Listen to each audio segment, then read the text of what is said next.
Ladies and gentlemen, let's get ready to rumble!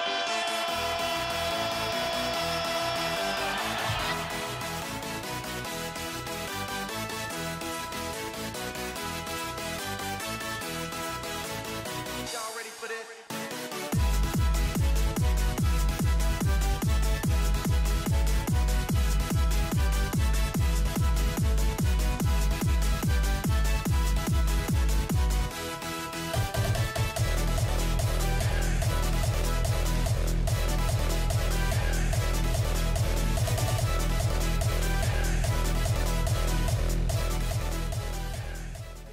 If you saw something at a young age for Ryan to play, and then you were talking about how coaching and these kids notice that, I don't know if you want to continue on. I apologize for Yeah. Okay. So I was having people come over from Europe, athletes in Canada, athletes in the US coming to my house, working out with me, going through all these exercises, puking in buckets, getting back up and, working hard. Well, my kids grew up seeing this.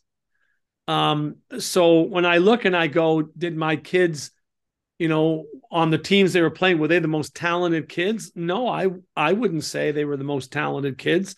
What they had was, I think, an incredible work ethic and an incredible focus. And they took the talent they had and they pushed it. Mhm.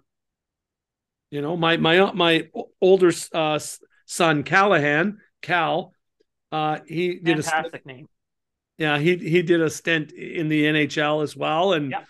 unfortunately, he suffered through a lot of major injuries, um, but still playing. Played for Lehigh Valley this year, but he grew up seeing the same thing. So they're both older now. They've had great careers in hockey. Hockey's been great to us and great to them. So, would you say that, um, like Ryan and I guess Cal as well, their NHL journey was forged through um, hard work and dedication more than raw talent? Because you definitely see guys coming into the league now where it's all raw talent, and they're not going to the corners, they don't go in front of the net, kind of soft hockey. But Ryan and Cal didn't play that way. Yeah, I think when you say guys are coming into the league and it's soft hockey, I don't think it's soft hockey. It's just the game is different. Like again, like we try to put up these measuring posts on performance by how the game looked and how then and how it looks now. And we don't realize that physical sport and human capacity are evolving. Our brains are changing and players are getting a little smarter, a little wiser. And then you see stuff that happens like this season in the playoffs where, the referees swallow their whistle. What happens in a normal game during the season wouldn't happen in the playoffs.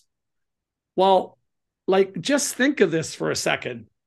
If you're going out and you're doing something you absolutely love to do, but now you have to do it under the culture of, if I really go hard here, I'm going to get injured and potentially it's going to affect my next contract and it's going to hurt my livelihood and it's going to take me out of the game possibly. Like that's happening to players.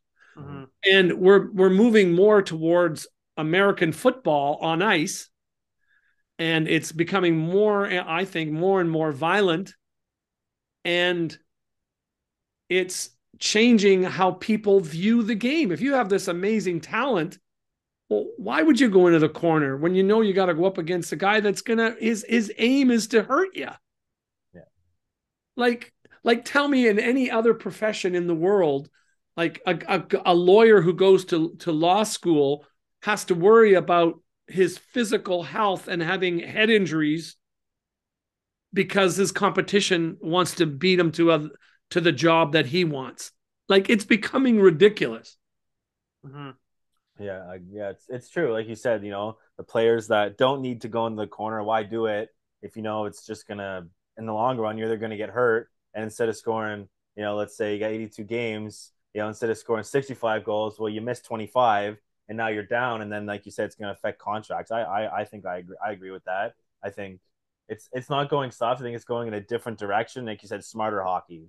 Yeah. And I think if the game is going to keep improving, the referees have to impact the game in such a way that, like, the stuff after the whistle, the stuff that happens after games, guys taking liberties, guys taking shots, guys trying to hurt people, all of this stuff is inhumane. It's not dignified. It's not sportsmanship. I mean, do you find it? I mean, you mentioned this year's playoffs referees swallowing their whistles. I mean, you find that any different than any other playoffs that we've seen in the NHL in previous seasons? Like, Yes. to me, Yes. like I feel like it's just as bad as, if not. I mean, it's maybe a little more amplified. Well, I'll tell you why it's amplified, and I really believe this. Look at the impact that gambling is having on sport. Look how many commercials. Yeah. Look how many. It's becoming so like a gambling game. Well, it's every commercial. Yeah. Yes, and it's, again, like, you're hitting people, like, no one looks and says, well, that commercial, and putting that in there and advertising it and it being prolific is the same reason why they took booze off of commercials, because the whole culture, the whole ethos of the game is surrounding people who can't self-regulate, and they're going to hurt themselves. And then we're promoting gambling, and gambling's making more money than the game, in the game, for the game, than anything else is.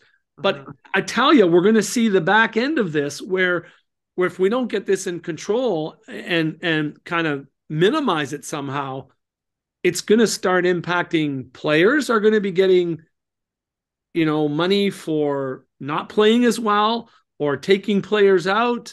Referees are going to be coaxed and given big sums of money to make a call or not make a call. And this is human corruption, and it's everywhere. Yeah. It already started in the NFL. I know 6 guys from the Detroit Lions got suspended. I know 3 of them were caught.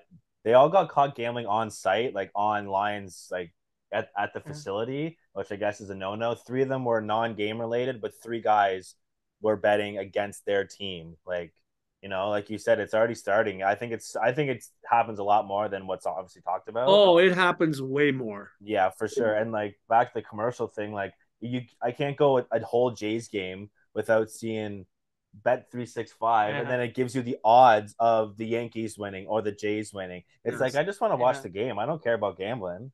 Well, and again, there's a lot of people who do care about gambling and don't care about the then sport. You don't look at all the social problems evolved on how hard it is on trying to raise kids when your spouse, male or female, is a gambler and there's not enough money to be put on the table to supply them with the things they need.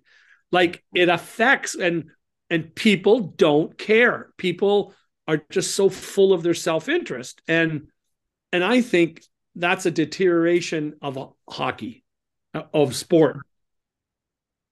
Yeah. I don't know how we get on this, but I mean, yeah, I mean, I think gambling isn't new, right? I mean, Pete Rose gotten shit way back when for it. But the accessibility of having it on everybody's phones, and it's as easy as a couple clicks. Yes. I think is definitely an issue. Especially, like, they went from going like you have to have your bet in before the start of the game, and now it's like in-game bets. Yeah. Which is just a whole other beast on its own. It's nuts. Well, it is. And you're going to have players getting signals and referees getting signals from certain people, and it's going to get deep into the game. And I think that's awful, because it harms where people are weak, and we prey on the weak. That's how society is. We prey on the weak. Yeah, you're only as strong as your weakest link. Yeah, well, Um, I wish we all lived into that. Yeah. the so kind of back to the officiating. I mean, there was a few controversies throughout the playoffs, specifically with the Leafs where Ryan was playing. The first being the Wes McCully, connection with Sheldon Keefe. Just based on your own opinion, do you feel, again, just being a coach, being more, I guess, in tune with the hockey world and that kind of thing than us, is that actually something that you think would have came into effect when it comes to pros like a Sheldon Keefe or a Wes McCully? Well, again, I have to be very careful with what I say Mm-hmm. because I don't want to misrepresent anybody. Yeah. I wish you would ask me a question that was directly about what I could give my opinion about that doesn't really point out or center out anybody else. Okay. Do you think that an NHL referee has the capabilities of separating their emotions or their past or even like a friendship? If we took out the negative part of it, do you think they are professional enough to separate those relationships to call a game fairly?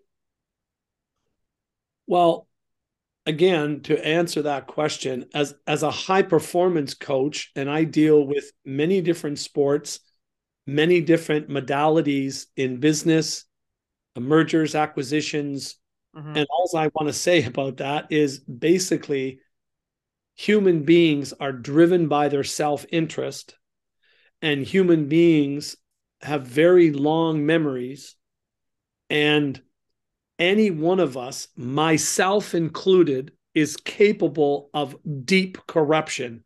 We all get caught up in things. And I'm just a human being, and I can't speak for anyone else, Mm-hmm. but the work I have to do on myself to live what I think is a true, honest, good life and be the best person I can be, I can't point the finger at anybody because I got so much work I got to do on me. That's a fantastic answer. Um, no, it is. Yeah, it It's, is. No, I mean, 100%. Yeah. that's like as if you have a writer in the room, just telling you what to say. That was very good.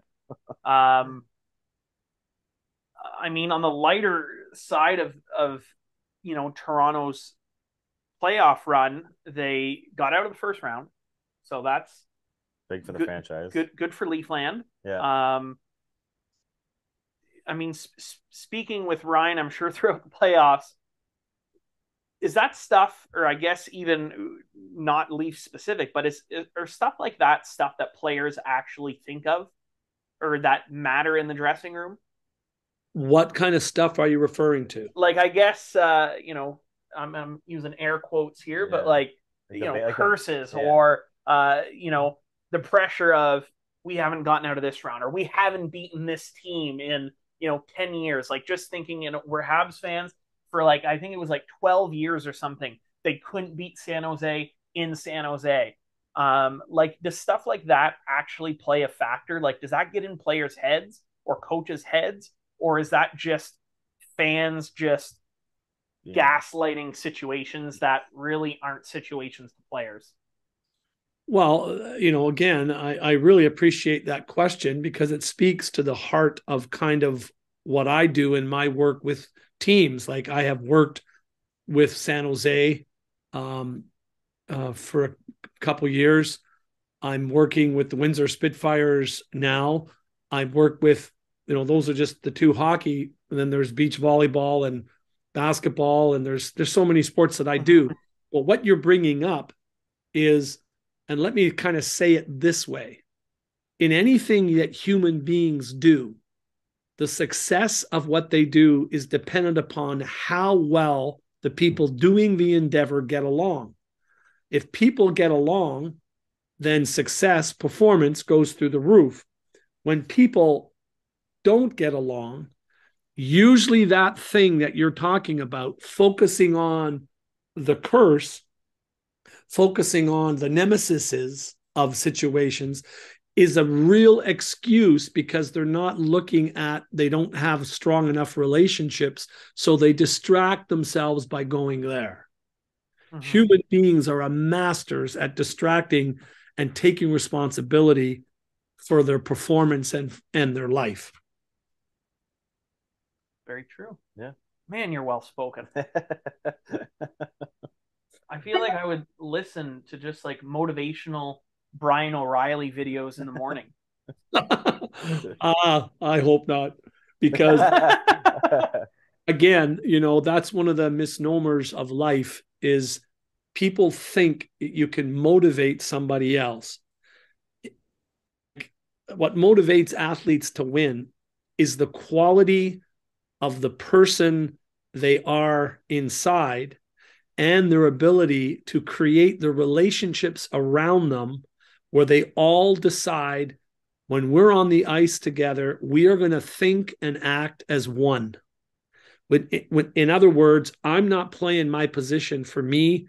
I'm playing it for you. And you are going to know what I'm going to do. And I'm going to know what you're going to do. And I'm going to support you here. And you're going to support me there because you care about the person you're playing with. Those teams are the dynasty teams. And those teams either go through tremendous upheavals, have really good leaders. That's two examples. Or they actually learn a new psychology called internal psychology. And very few people or very few teams are interested in really learning it because you got to call out the asshole you are. Yeah. And how you get in the way of people and yourself and how you blame people, how you criticize people. It's all about dealing with your insecurity and learning how to find a better way to treat people so that you can commit to what you're doing. Like I said this to a GM and they almost fell off their chair. And I said, you know, he asked me a question about contracts and money, for example. And I said this to him: you can buy people's talents and you can buy their skill, but they won't give you their work ethic and they won't give you their creativity unless they absolutely love the coach. And if they don't love the coach, they're just going to coast through their contract, do as much as they can get away with, but they will not give you their best effort. To do that, you got to really have an amazing relationship-based coach. And I think this is the evolution we're facing now in hockey is, and I've been a part of this, you know, in many ways. In hockey, we're facing the external psychology of coaching, yelling, screaming, criticizing, calling guys out in front of other guys. When you hire a coach that way, millennials or slightly post millennials, they'll say, go to hell. I'm not playing for this idiot. That they just won't play for him because people want relationship. Yeah, it's true. And I mean, speaking of just, I mean, it kind of works out. I wasn't planning on having this conversation or you bringing this story. This was not planned, but you know, a coach I've actually met who is doing interviews with the Blue Jackets that was announced today is Mike Babcock. And I am surprised. I met him when he was still with the Leafs, and smart guy, knows his hockey, but just not a people person. Not a player's coach. Well, I mean, again, he didn't coach me. I just met him and spoke to him for a little bit, but just with his interactions with the other people around, he doesn't seem personable. And then, you know, with the whole Mitch Marner thing that came out, like, it kind of reinforced the vibes that I got. So I'm surprised that, you know, he was even a candidate on a team's roster of coaches to interview. Yeah, I know. I don't get it. There are, like, one of the things that I do, I've been counseling now for over 44 years. I'm a private counselor. I have probably slightly over 100 NHL players and ex NHL players on my caseload in probably the past 3 years. And you would not believe how these guys, their careers are over, or they're having so much anxiety. I had a call this year of a player who is a predominant player in the NHL, and he can't go into the change room and he can't show up at the practice arena because he's terrified he's going to see the coach and what the coach is going to say to him. And again, like some of these coaches, I'm now dealing with the after effects of these grown men in their mid to late 30s, early 40s that are emotional basket cases. And all they talk about is the issues that have happened and what coaches have done to them. Mm-hmm. They're emotionally a wreck. And this is, I don't know why this exists in hockey as it does, because I think maybe it's been an old boys club forever. Mm-hmm. Yeah. And again, we need a lot more women involved, I think, to bring a kind of balance to this. But we got to bring women who are okay about being a woman and not wanting to being a man. Do you know what I mean? Like to coach like men do, to just coach like a person is what's really important. Treat the people with dignity, with care, with affection, with kindness. And some of the stories I could tell you about, calls I'll get in the middle of a night of guys, panicking, or this is what happened to me during the video session. And, he did a 10-minute video of all my mistakes in front of everybody. And, just reamed me out. And he was a captain. Wow. And like, you don't realize, but it emotionally destroys these Mm-hmm. kids. And I see it in minor hockey because I do a lot of talking, a lot of speaking in a lot of organizations. And it's happening still in minor hockey where they get this, one coach because he's been to the NHL and he know what, and all the parents, work the snot out of my kid.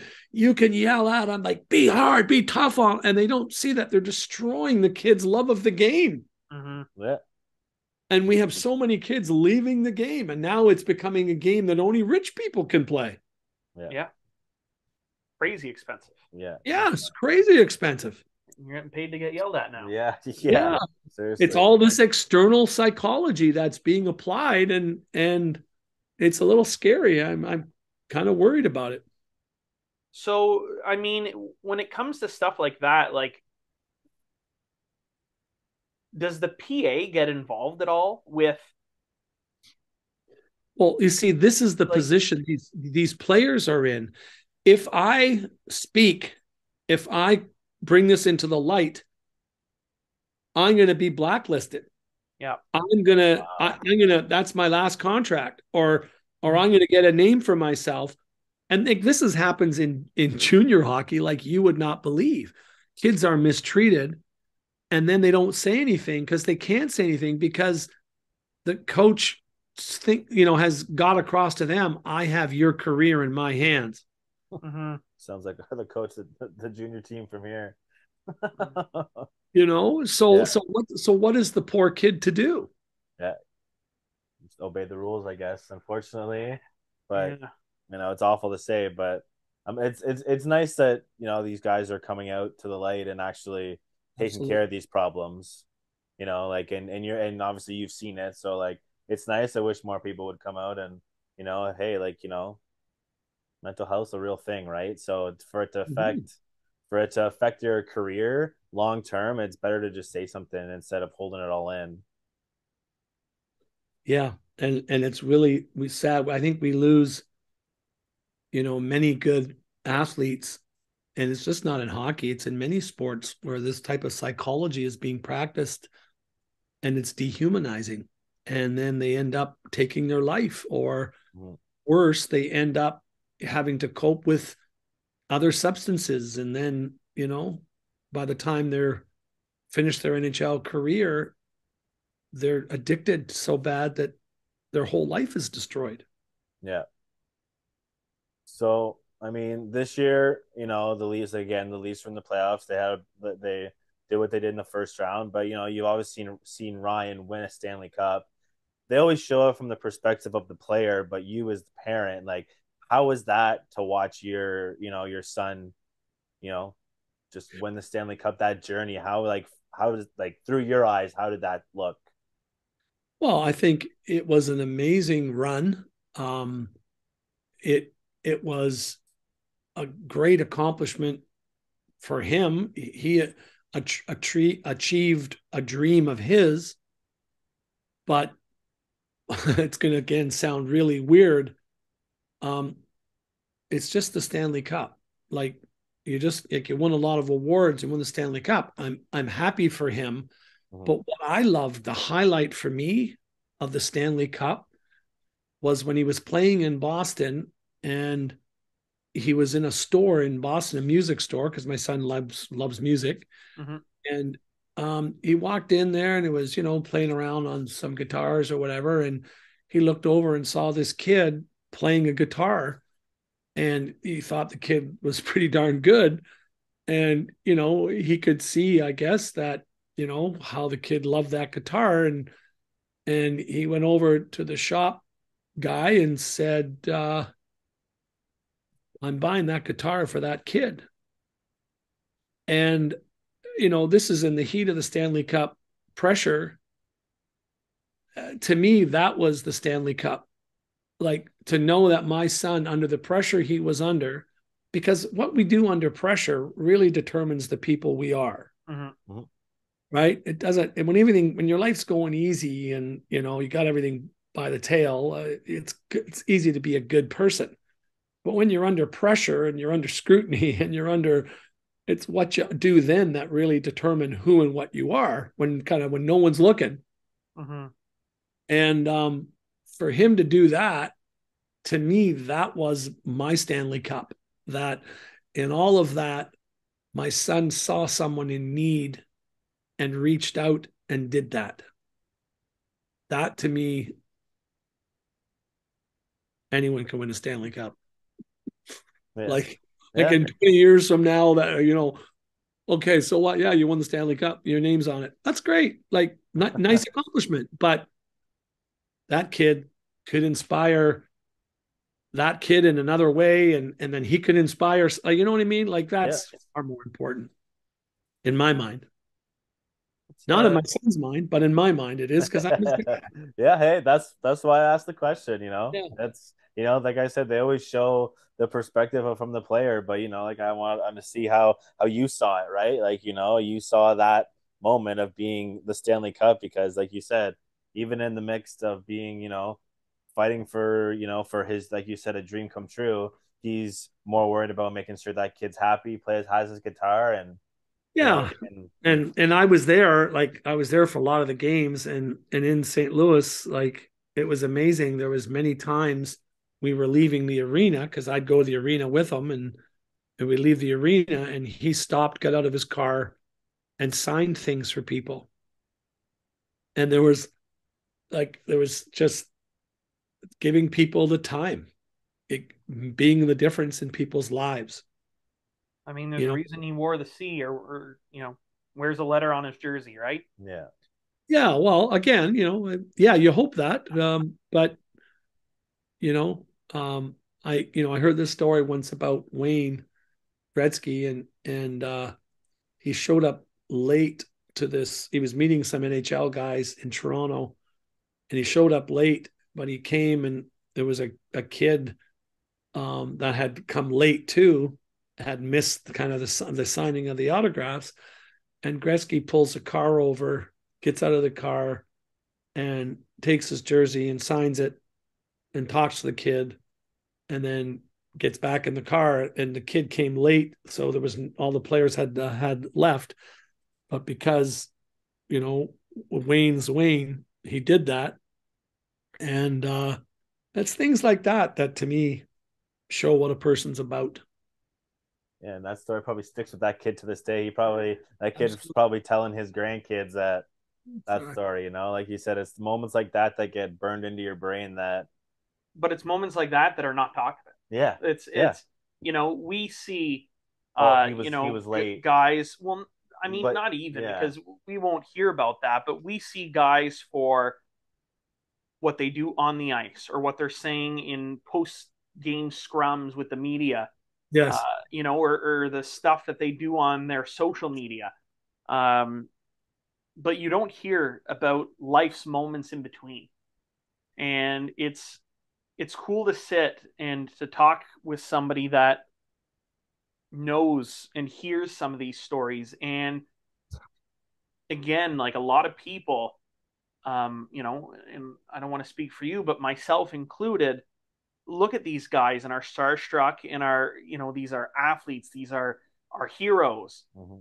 And the way that you've been able to humanize and almost, kind of say like, they're just like us, and you know, talk about the Stanley Cup as a trophy, but as a parent, say knowing, pretty much that my son grew up to be a great person and a caring person and a thoughtful person means more to you than probably the hardest sports trophy to ever win that, you know, millions of fans of each team each year hope that their team is able to achieve.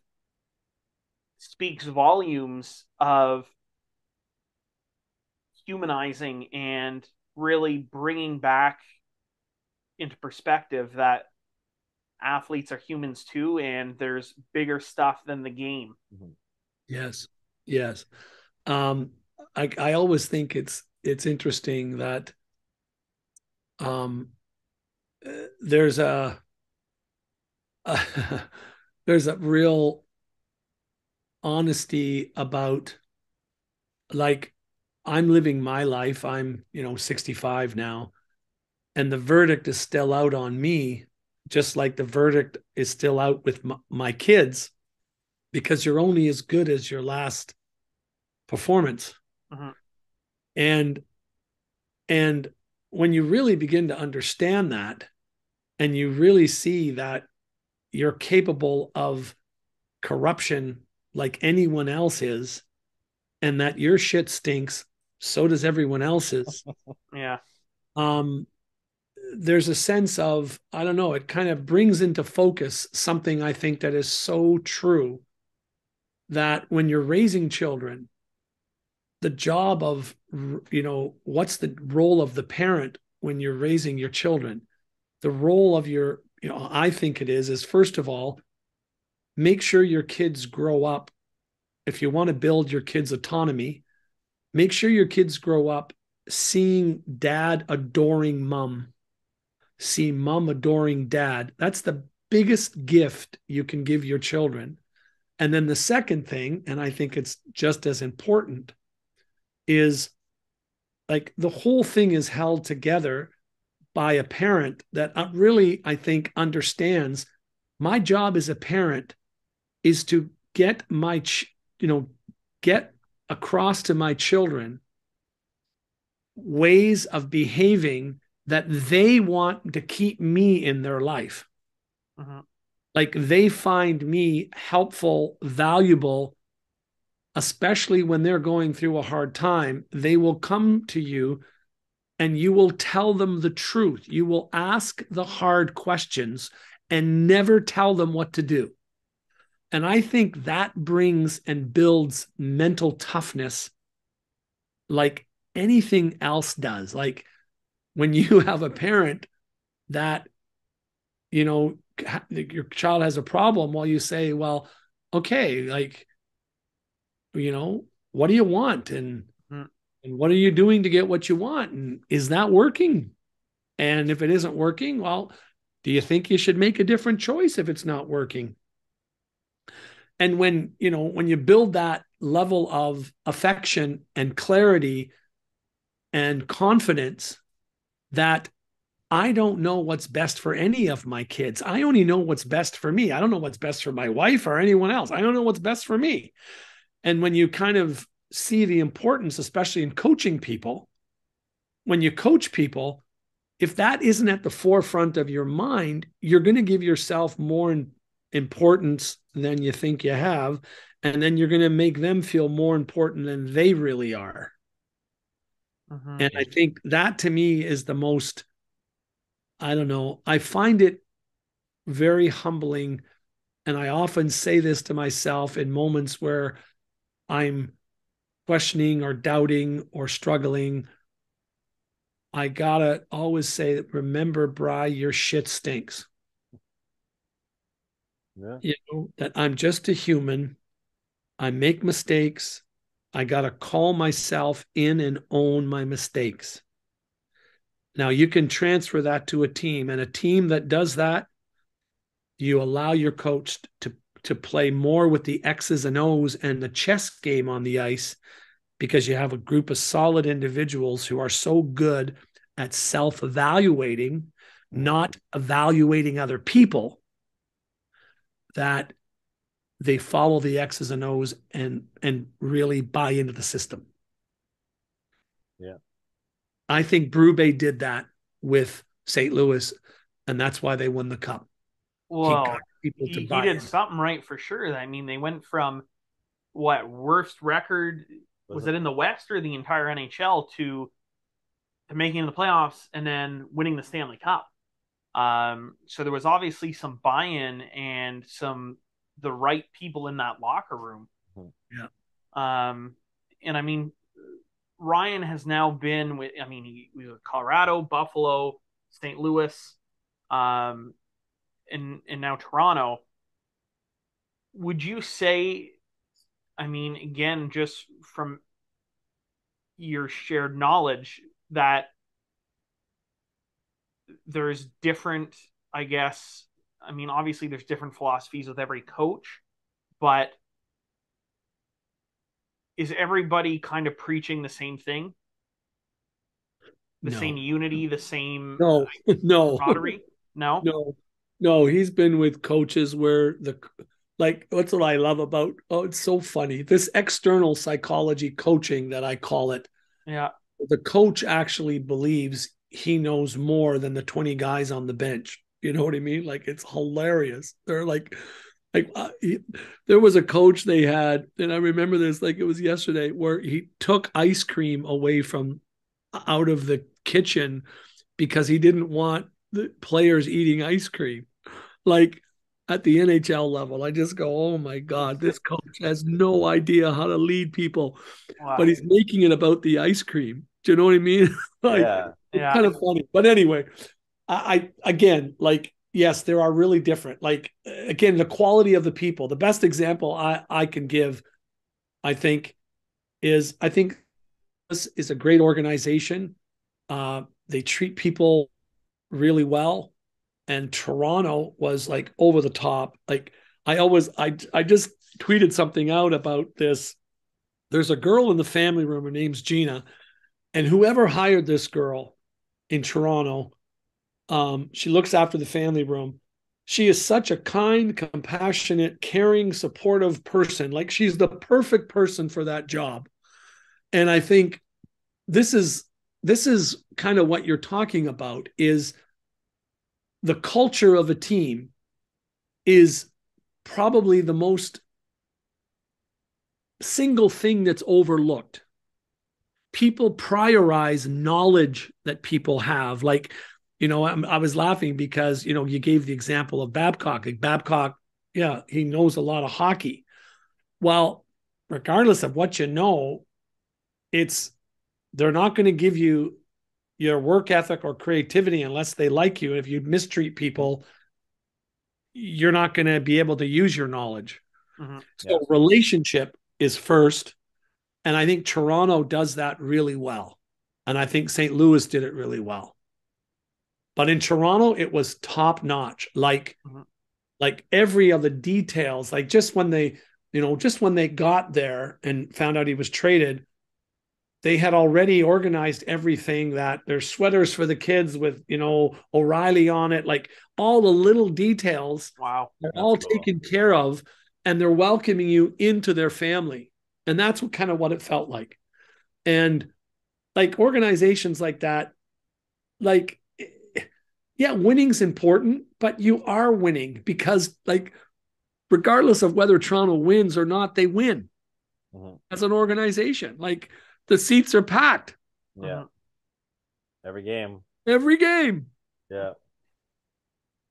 Is going from, again, just, I mean, I've been to games that are in the States, but not being, a player that played any kind of level of high hockey. I mean, they always talk about, a market like Toronto or Montreal, the Rangers being the mecca of hockey, being, these pressure cooker, organizations where players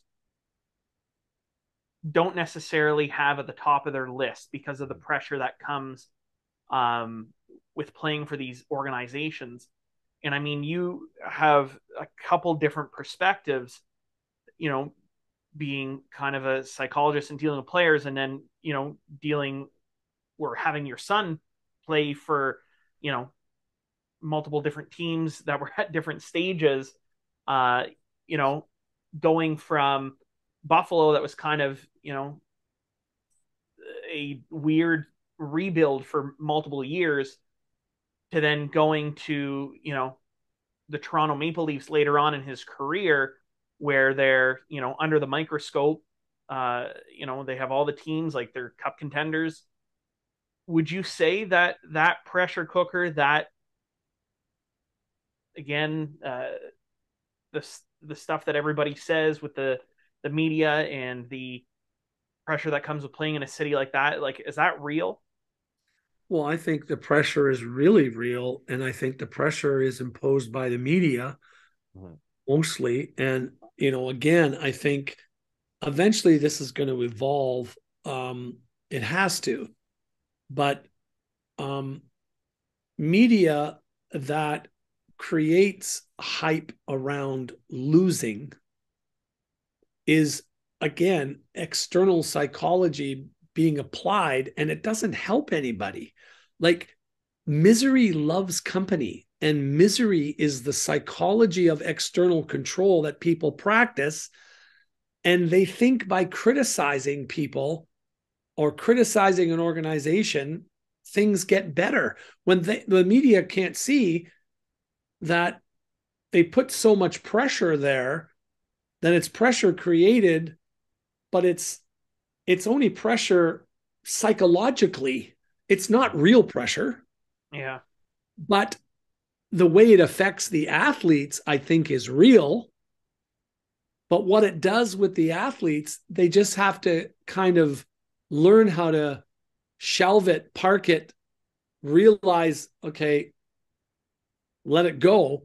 But if you had really quality media people, and there are lots of them out there, that ask very humanizing questions of the game and what happened, then you educate your population about the human side of professional sport. And, like, I remember there was a tweet. It was so funny. I laughed so hard. I thought it was funny anyway. This person said, well, all these players getting paid so much money, Toronto should win or something. And, so I kind of said, well, the other players they're playing against are getting lots of money too. Yeah. It isn't about the money. Yeah. You know what I mean? But Yeah. people's perspective, like, we're so, like, everyone has an opinion about everything. And I always say this, an opinion is like an asshole. Everyone has one. Well, exactly. I had another, another one that kind of went like that, also about assholes, where it was, if I wanted to hear an asshole speak, I'd fart. And I mean, that's, I don't know, just, again, stupid. Just, yeah, like you said, everybody has an opinion, and Yeah. it's always the ones that probably shouldn't talk that talk the most. Yeah. which is why I never shut the fuck up. So, well, again, like this is the hard thing about this external psychology that is formed our society, is that everyone thinks that their opinion is important. Tell me about it. and like it, like, why do we let's just take a simple thing like a marriage. If you go around giving your opinion to your spouse, it isn't going to go well. No, I've learned that. Trust me. Well, yeah, like, just, if I always say this to people, and it's an important thing. It's kind of like the relationship question of life. Is the next thing out of your mouth going to bring you closer together or move you farther apart? If it's going to move you farther apart, shut the hell up. And I need to write that one down. Yeah. Well, show me about, media of, calling out players and, and all this kind of stuff has made things better. It doesn't, for sure. It doesn't. Like, I know my son, when he was in Buffalo, he said something that he was coming from his true feeling. And he said, I'm sick of losing. And he's taking it. It's on me. He took full response, but the media twisted it like he's fed up with everyone else. And we said, no, I'm sick of losing. It's on me. I'm not good enough. Yeah. I wasn't good enough. But that doesn't sell a headline, Brian. Well, of course. and that's all it comes down to is they're going to take and it's like this with everything. They take a 40-second soundbite and they trim it down to 10 seconds, the 10 seconds that fits the narrative that they want to write, that's going to sell stuff, that's going to get clicks. Yes. And I mean, all it's hurting is the people that they want better from. And I mean, like you said, do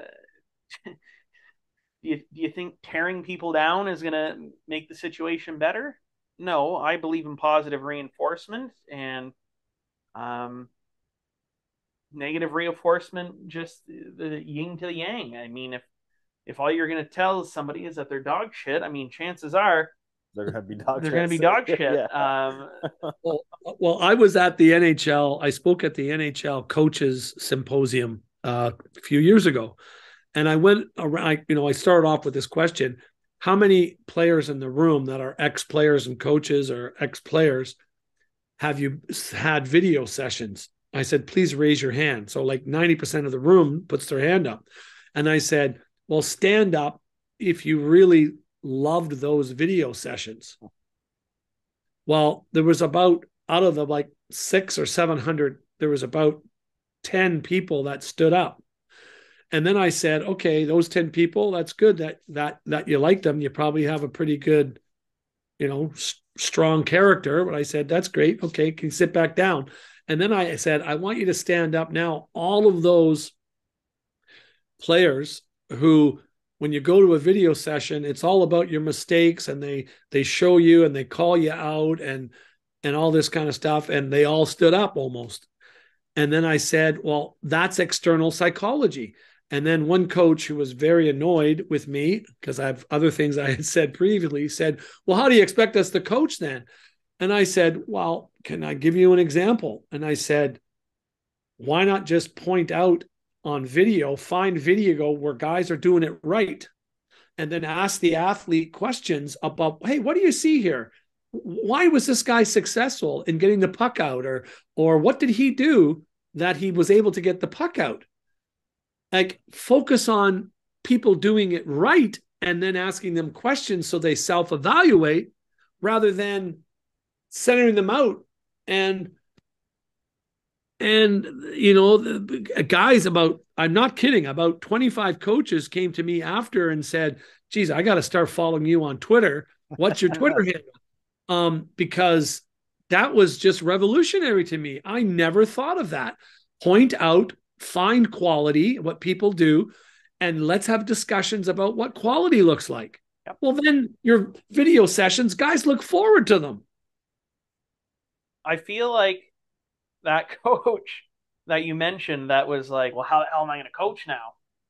I feel like, again, without you saying a name, I feel like that has John Tortorella written all over him. He's just an angry motherfucker. He's always mad. And again, just there's no need for any kind of confirmation, but people that do that and people that are angry and people that are these arrogant, they should not be allowed to coach.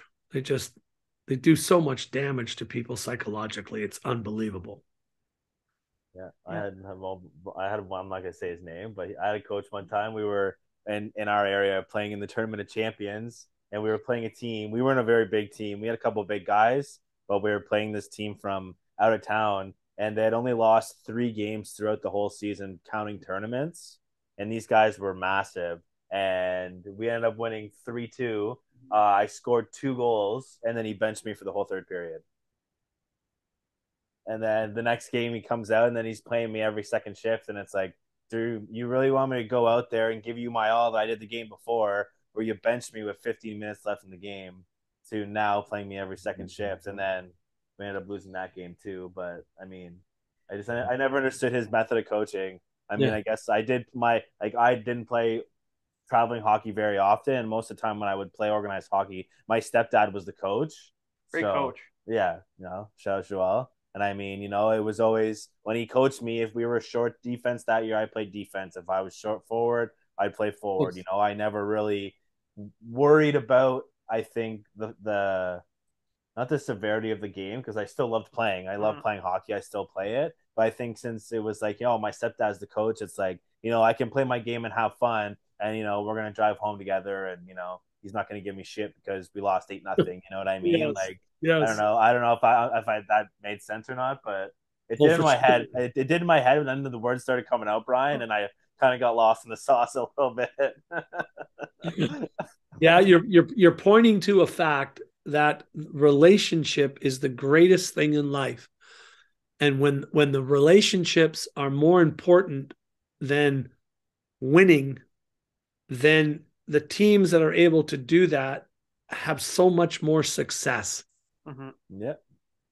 Then you can't win all the time. Like there's people that are better than you. Yeah. Like that's life. Yeah. True. Well, we did win the championship last year, Okay. but There you go. that's never near here. Yeah, you catch more flies with honey than shit. Yeah. Yes. I mean, that being said, just another psychology, I guess, question. And again, just because I don't think we've had anybody on that is in the dual role that you're in, where you're helping guys, you're coaching guys. It's not even a dual role. It's a try. Yeah. The fuck would that be? Yeah. Whether you're 3 roles, you wear many chapeaus. Yeah. Yes. Many chapeaux. You do this. You do the psychology, the coaching, and then you're also a parent of the game. Yep. So again, it's almost like the perfect storm of questions. I mean, Ryan's a free agent. His contract's up. What does that play mentally on a player? Like they obviously look back on, look, I had a great season. Here's my face-off percentage. Here's my goals. Here's my assists. Stayed out of the penalty box. As captain or as assistant captain or this or that, whatever. And the agent is, pumping these guys up, and because that's how you're getting your term. That's how you're getting your high dollar numbers. But it's almost like the GM's job to knock you down and to be like, well, whatever. I can't think of a negative example, but you got injured here, or he didn't score many points in the playoffs, whatever. Yeah. You didn't buy into the defensive system, whatever it is. Like, how does that play on a player where, okay, I want to go sign with your team. In your job, I get every team's trying to get the best deal possible. But how do you, I want to play for this guy, but this guy's job is to kind of be like, hey, you're shit, but I want you. How does that work? How does that make sense? And having a couple sons that have went through that. How does that feel as a player to try and deal with that? Well, I think again, I'm kind of lucky. I deal with a lot of players that come to that contract negotiations and support them through it. But I think the main thing, I think it's really important. I've been so lucky. My boys have been so lucky because they have Pat Morris as an agent, Mm-hmm. and Newport Sports. Pat is like he integrates into the family in such a way where he looks at all the factors of your hockey and does his homework and due diligence so that it's statistically sound. And then Pat will not blow smoke up someone's butt. Yeah. Mhm. He'll be very truthful, and I respect him for that because he'll see what the market is and see your value in the market based on statistically.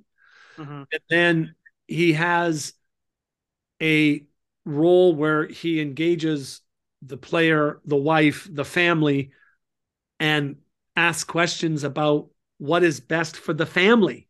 What does the family want?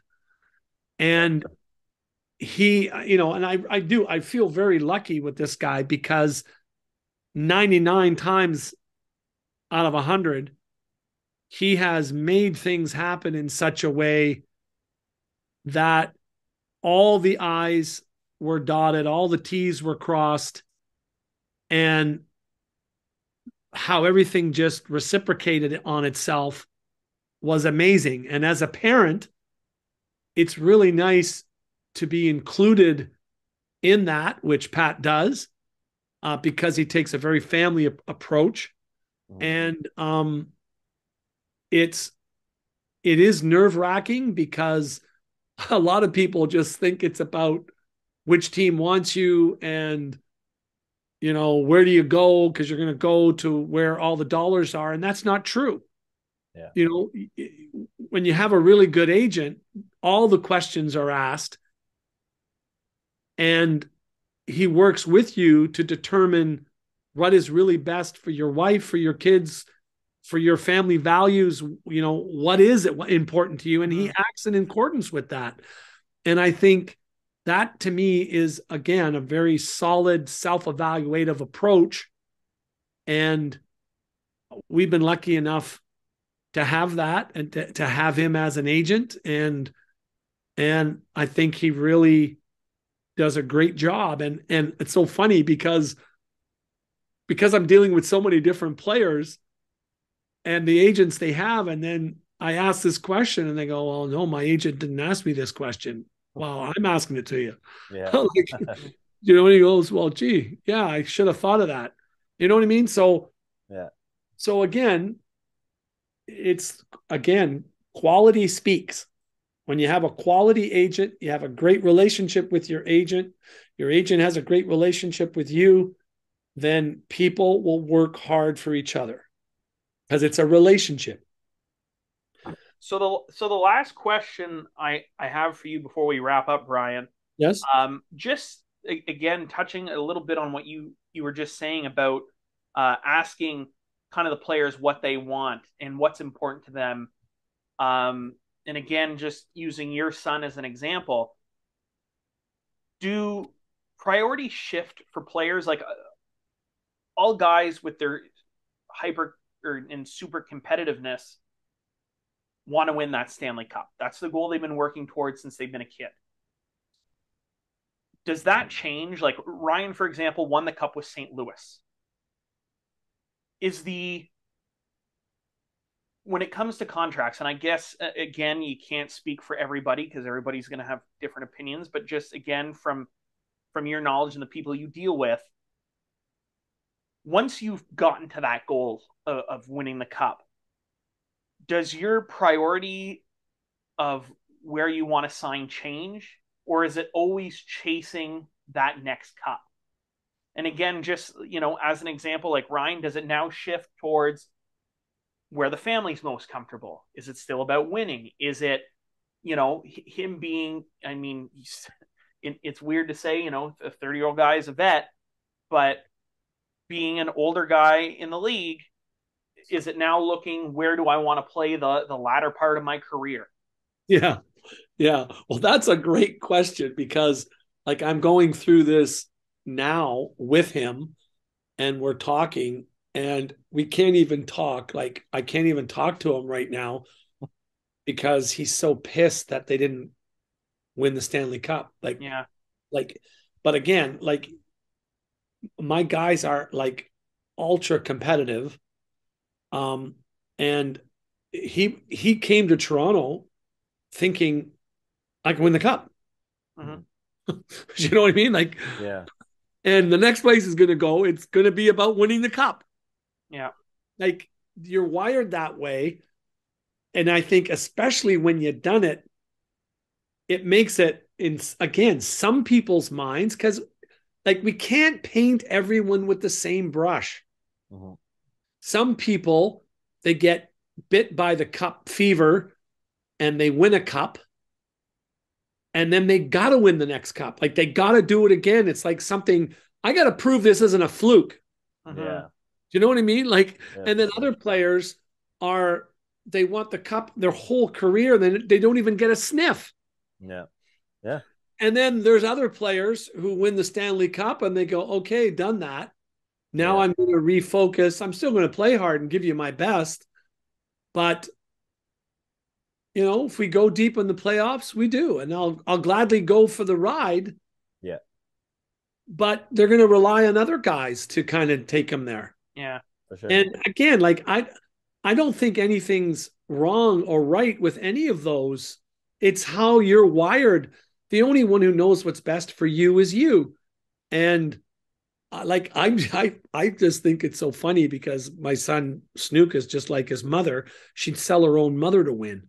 Like like like he's ultra competitive. Like he's moping around. He's disappointed. Like I pity his wife Dana because you know he like it's over. Like I don't have a chance to win the cup. I was going there again. You know what I mean? Yeah. And it takes him so long to get out of that shift because, and again, I blame what he saw going on with the dedication of athletes that he watched from a very young age, just killing themselves to try to succeed.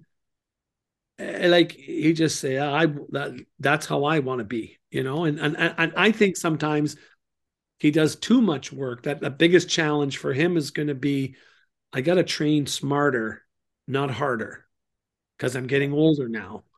Because he, you know, has this philosophy of just, well, more's better, more's better, more's better.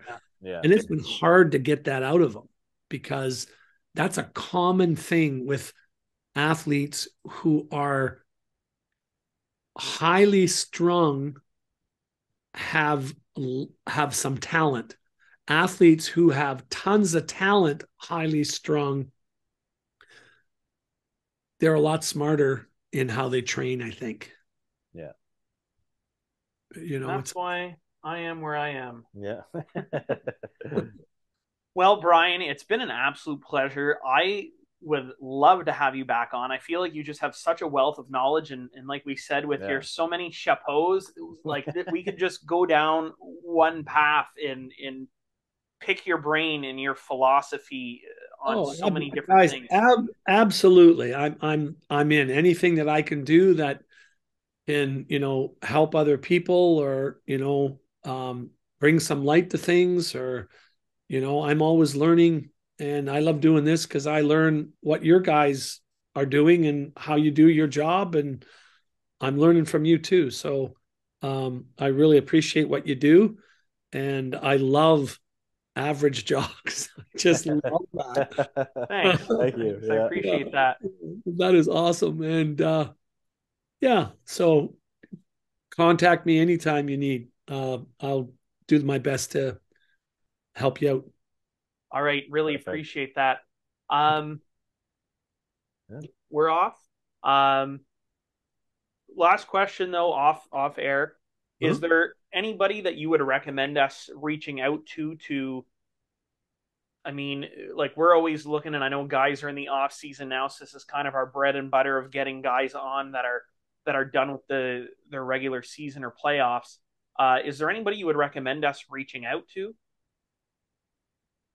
Um, I'd have to think about that. I I try not to push things onto my boys because I try to keep my life separate from them. But you might have an interesting conversation with the GM of Windsor, Bill Bowler. I don't know if you're familiar with him.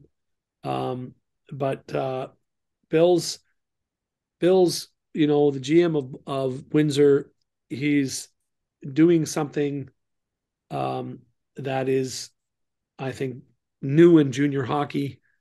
And he used to be, I think he still holds the record in the OHL for the most points or assists or something. He was a great hockey player. And he's got a really interesting story about, reasons why he wouldn't go on or things he wouldn't knuckle under to, that it'd be worth hearing, I think. Beauty. Right. Awesome. I will reach out to him tomorrow. Okay. Awesome. Thank you very much, Brian. Yeah, thanks for your time, Brian. Take care, guys. All the best. Thanks. Bye-bye. Bye.